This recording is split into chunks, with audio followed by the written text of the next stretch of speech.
Yes, welcome back to the Gavin and Marvin podcast. Rocking through. You okay, Gav? Good, mate. Good, Nice mate. work. I've been feeling better now. Everything's sort of done and dusted and chill time before Christmas. Well, that's what we're going to talk about today, because if anyone follows you on social media, Instagram, at Governatore, they're going to see that you've been doing a photo shoot lately. Mm-hmm. And I think that what this needs is a bit of airtime, not just to talk about you and blow smoke up you know what, but because it's topical to what we're trying to achieve here with our education. We're trying to talk to people about training and making it a daily lifestyle. Now, let me give you the rundown. You're over 40 years old. Mm-hmm. You've got children, 2 of them, both young. Okay. You're working full time. You're self-employed as well. The hours are unsociable. Your wife's a midwife, so she's doing split shifts and days and nights and all sorts. Is that still the case? Yeah, pretty much. Yeah, not so much as it was. Yeah, she's on call. She's on call, yeah. But no night shifts. But yeah, the splits, the shifts will split where she might be on a late or an early or like that. Yeah.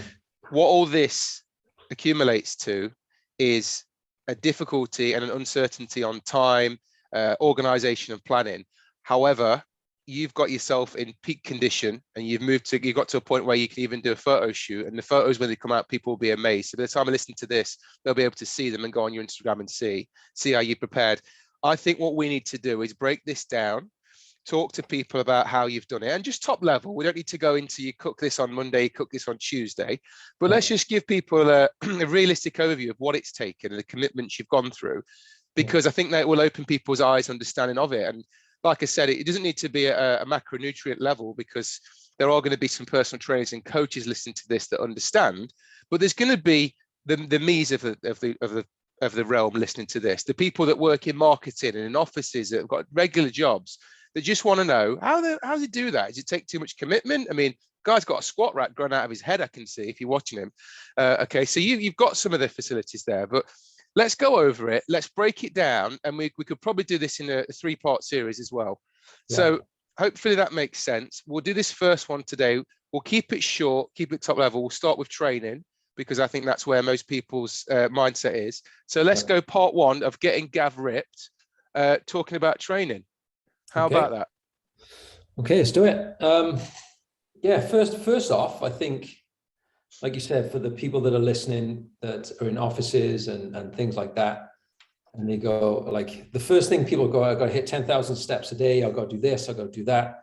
On average, over the 5 months, I'm desk bound. So I still class myself as an office worker. I mainly coach people online now. So I'm at my desk quite a lot, designing programs, sending people emails and feedback. So essentially, even though, yes, I'm a coach and a trainer and so on, I'm essentially an office worker. When you really boil it down and break it down, the average step count that I've hit over the past 5 months is about 6,000. Right. Now people go, that's unhealthy. I have done cardio as well a few times a week. So my heart health is where it needs to be. My resting heart rate's a certain point. My HRV is pretty good. So I track those things as well. I'm not saying everybody has to track that, but on average is about 6,000, 6,500 steps a day.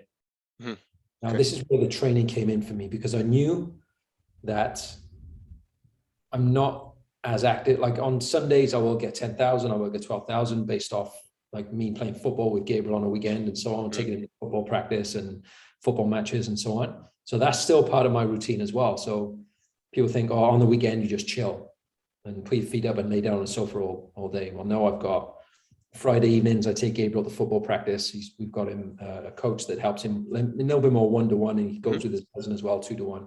And they just work in drills because they really enjoy football. So I thought, well, I'll take my football boots. So it was. You still got football boots? Hey, I got football boots. Don't worry about that. They Cobras. Remember when I was coaching Newport County, doing the strength and conditioning there? Yeah.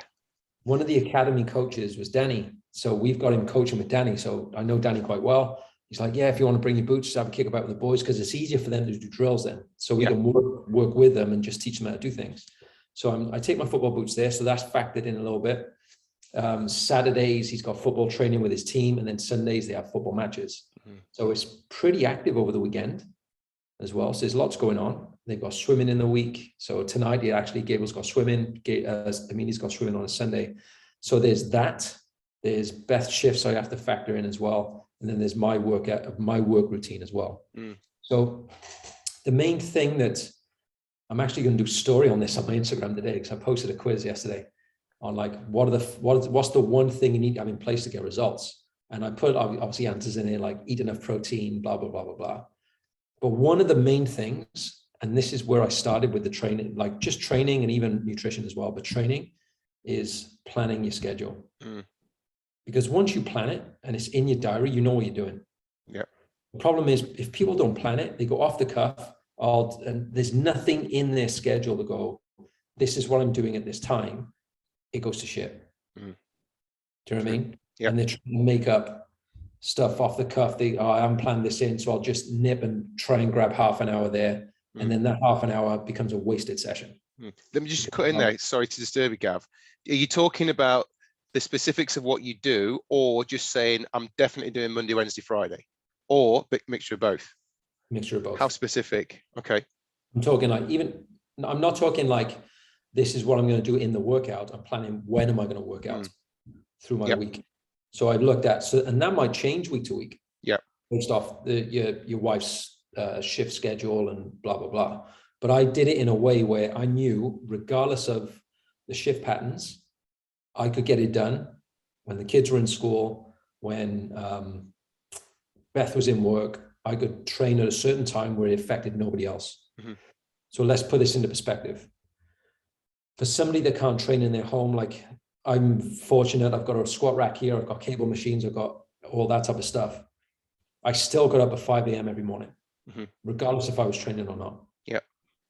So I like to get up early, get either deep work done, a little bit of cardio done if I need it, or I'll train early in the morning.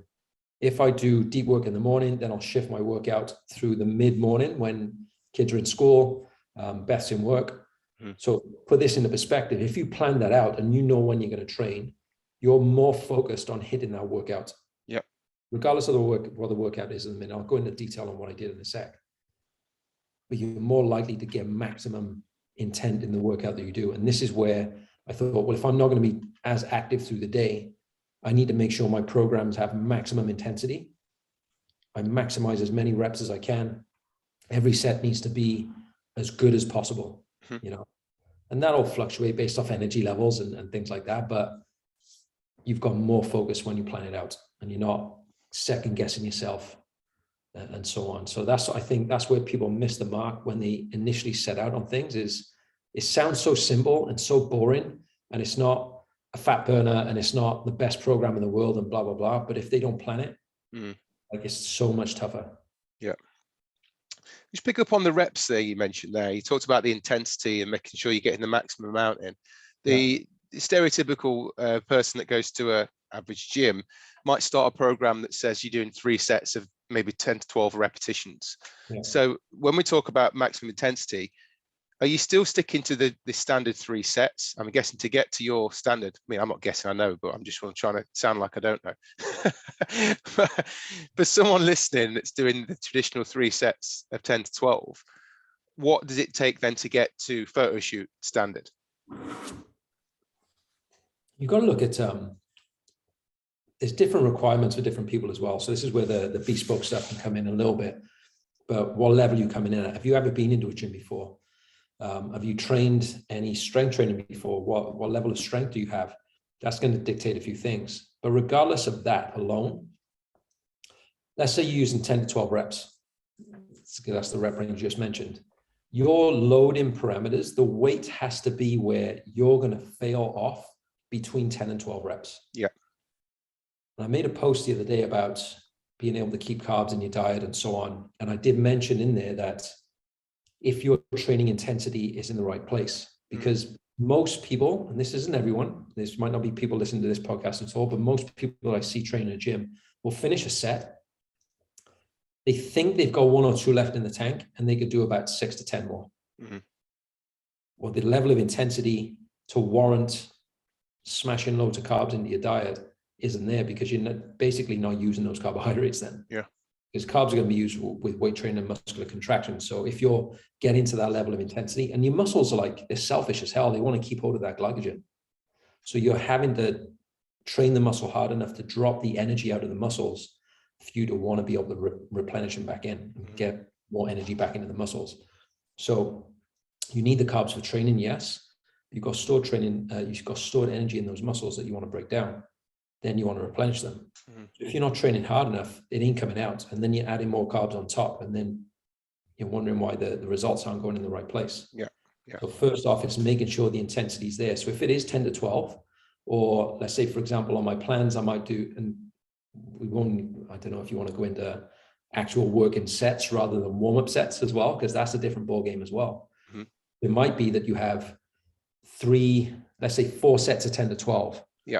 But on a program that I write for a client might be, you're going to do 3 warm-up sets up to your max 10 to 12. Yeah. Makes sense? So essentially, if you only do 1 max set of 10 to 12, that's 1 working set.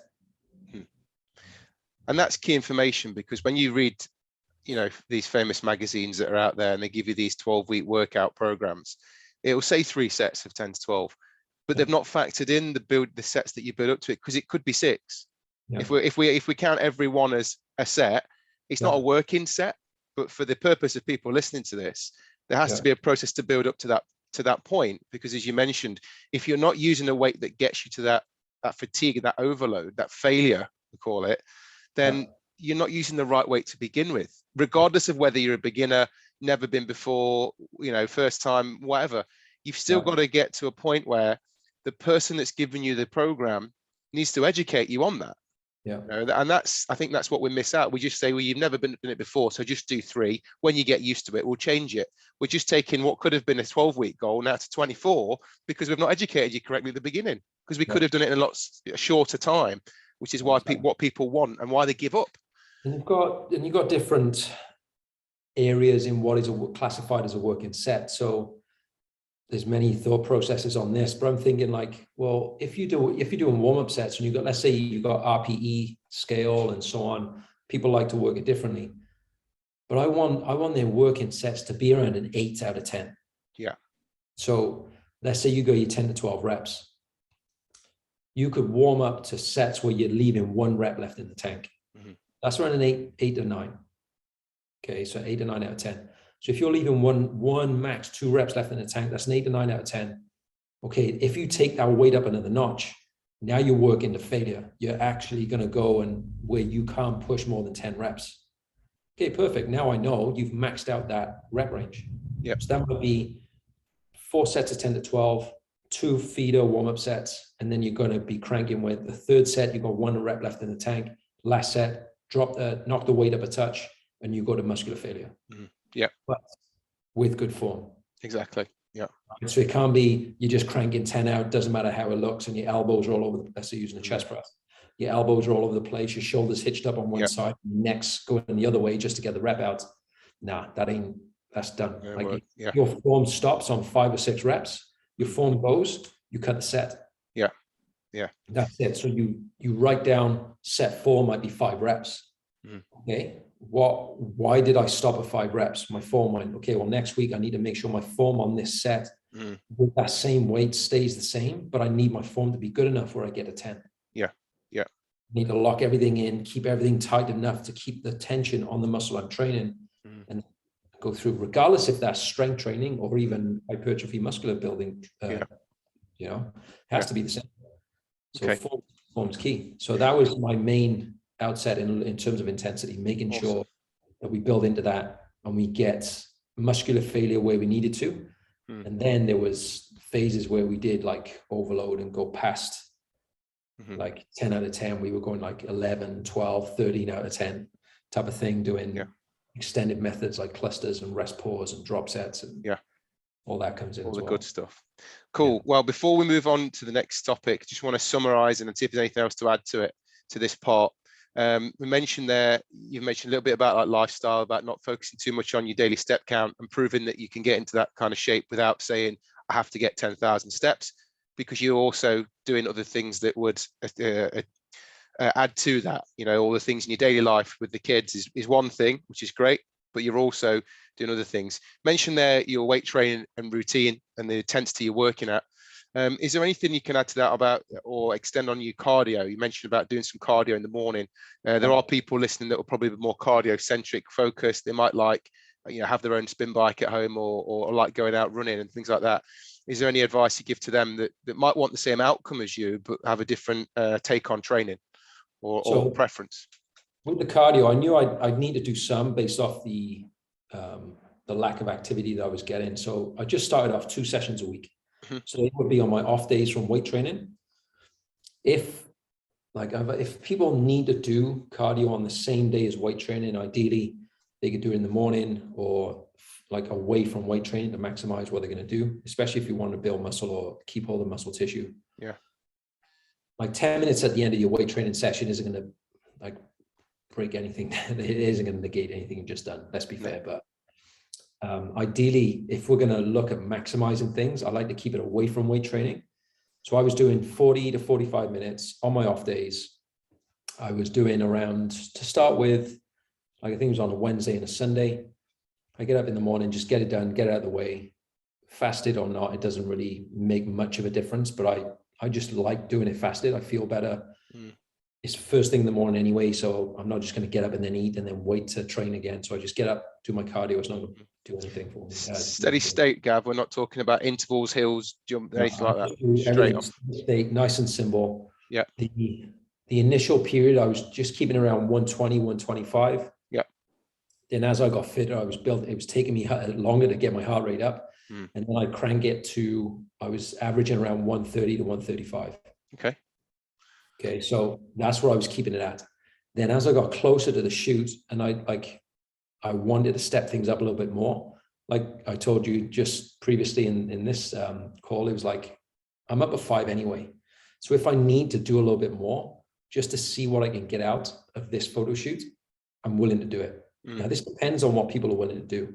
So if I've got more room to maneuver with cardio, and this might be an even bigger call in terms of energy expenditure and where your body compensates. Because I've literally just finished a book called Burn by Herman Ponce, who's done the most research in energy expenditure he's done it on primates and humans and so on, but it's the most accurate way that we know of so far. It's done by double labeled water.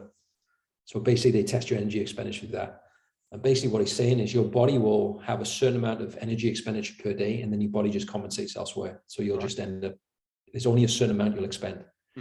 So, but I was still within my limit to do 20 minutes in the morning and then weight training later on in the day. So the maximum I did in the morning was 20 to 25 minutes. Right. So I was doing that on my weight training days, and then still on my off days, I would do 40 minutes. So it wasn't, now when we break it down, people go, oh, shit, that's a lot of training. But if you think about it, I was doing 130 on average on every cardio session. I was doing 20 minutes in the morning. So for some people, that's a brisk uphill walk for 20 minutes. Yeah. So when you break it down, I wasn't doing those steps anyway. For somebody we went to London last weekend.